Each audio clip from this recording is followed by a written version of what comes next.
Hey guys, welcome back to the channel. Today we are talking about 3 myths that Americans believe about moving to Asia. Yeah, these were all things we wondered about before we came over here, and most people that we talk to, they have these questions. So we're going to address some of them for you today. And the first myth right off the bat is that Asia is not as developed as the United States. And the United States is very developed, but Asia is also very developed, and I think in a lot of cases more developed than the United States is as far as transportation and infrastructure and things that you want to do in the big cities of Asia. You can get around so much easier. There's so much better stuff. The malls are phenomenal.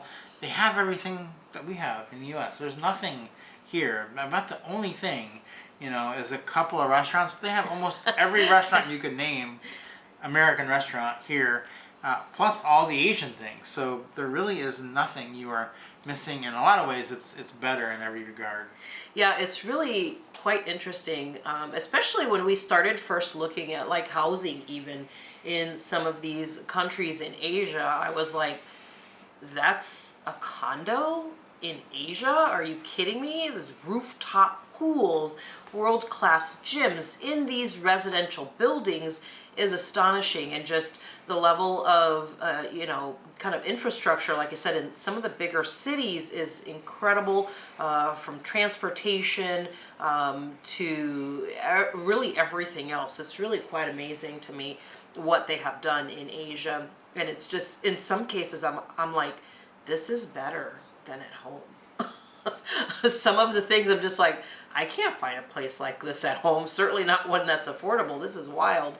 It's really amazing. Yeah, I think about the metro system, subway systems, and we're in Bangkok right now, and it's so much better than any of the systems.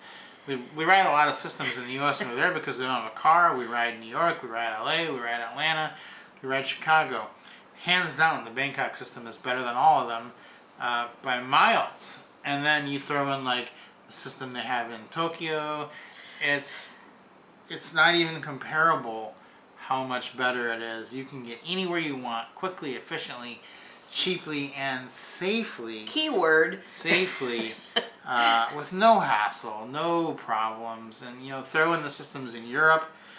They don't hold a candle to the systems they have here in Asia. You look at Hong Kong, it's just ridiculous how good they are. The infrastructure is phenomenal as far as transportation. And you throw in just like, a lot of people like to look at like, well, what can you do? What do you have to do there? They have malls here with skating rinks and golf simulators and huge luxurious movie theaters that I can't even describe to you how good they are. We've gone to so many of these. The food courts they have are amazing. The shopping is world class. Probably the best shopping in the world is in Asia. So if you like to shop, that's something that you would want to check out. Yeah, for sure. There's just so much here. It's incredible. The first time I went to a mall in Asia, I think it was in Hong Kong, and then the second time I went to one was here in Bangkok, and both times my jaw literally just dropped open because I thought, are you joking? Am I really, this was, way back years ago, 7 years ago or so, a little more than that, when I first set foot in Asia, and I was just so amazed and more than impressed. Yeah, it's astonishing. And I do want to talk about, because this is not going to be one of the 3 myths, this is a bonus myth. I talked about safety on the metro system. That's another one. That's going to be like a 4th thing. I mean, like, people always say this, oh, we're going to Asia. Well, be safe. Like, be safe? I don't have to be safe. I just am safe in Asia. Like, it's so much safer. If you've never been to Tokyo, then you don't know what safety is. Like, it's you go to Tokyo, it's got to be the safest big city in the world.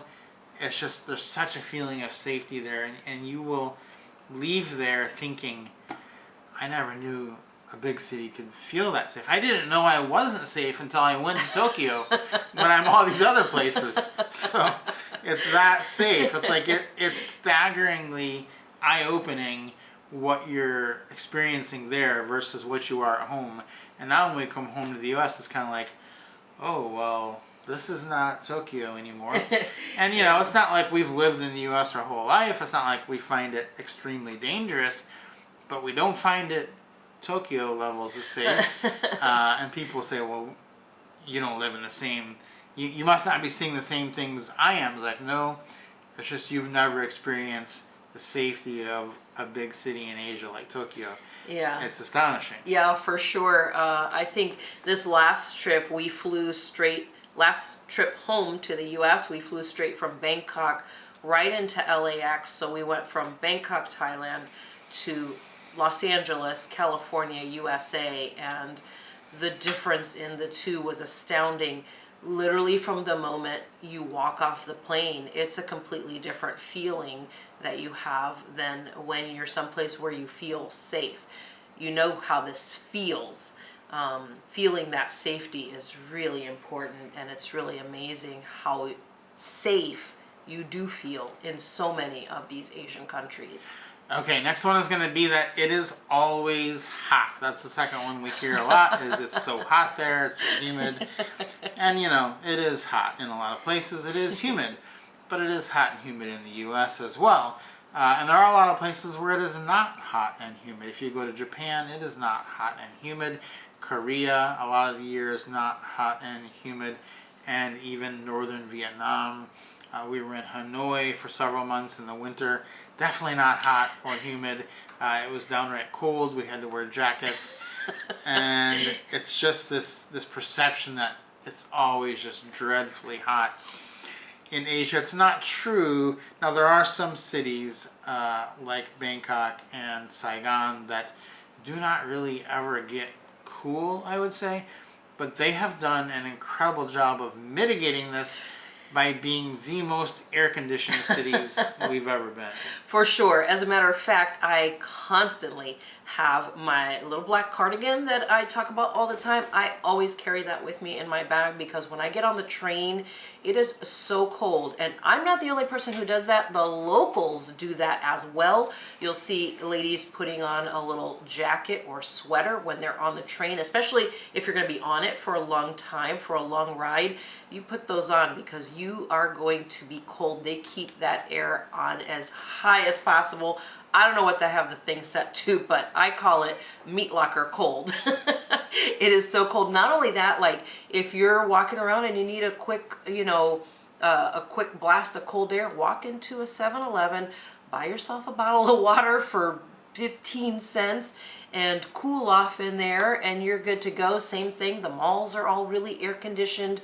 Any stores you go into, any shops you may patronize like nail shops or anything like that, everything is air conditioned. So it really kind of helps to offset that extreme heat on the outside is really, mitigated with, like you said, the air conditioning on the inside. Yeah, we don't really feel the heat much at all over here because we used to avoid doing really long walks and really hot temperatures. And then a lot of times you can plan your time out so you're not in the hot heat at the wrong times of the year. So it's really not that bad. I think going home to Atlanta in the summer, it's just as bad.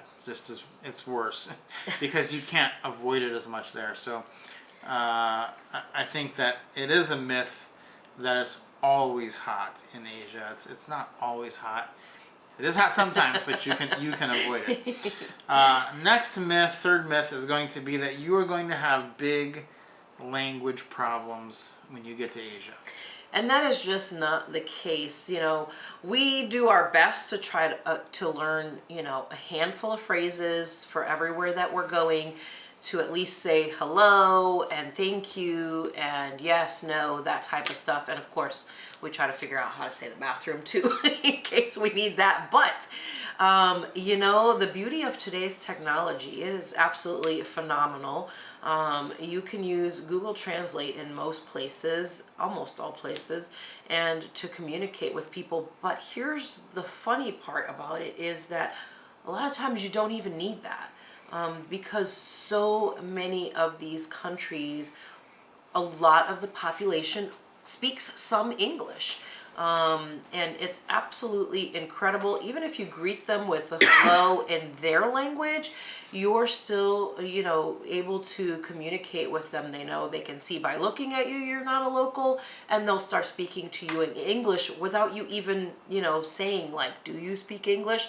No, they see you, they're like, this person doesn't know this language, and they start speaking to you.